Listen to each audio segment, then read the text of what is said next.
Okay, we have another project. What it does basically is convert SVG files to PNG files. So we have the starting input folder. This is what we put the SVG files, and here we will produce PNG files. Let's just see the SVG files, simple shape, circle, and text, and see how it works. I'm gonna run the project. Okay, and the output folder, I get the PNG, and just like this.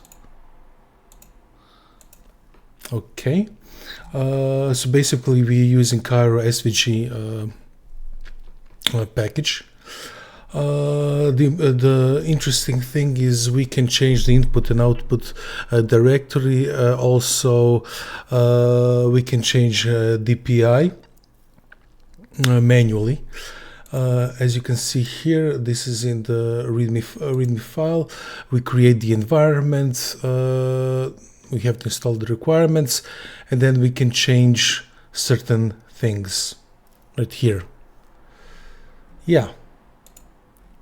Basically that's it. Okay.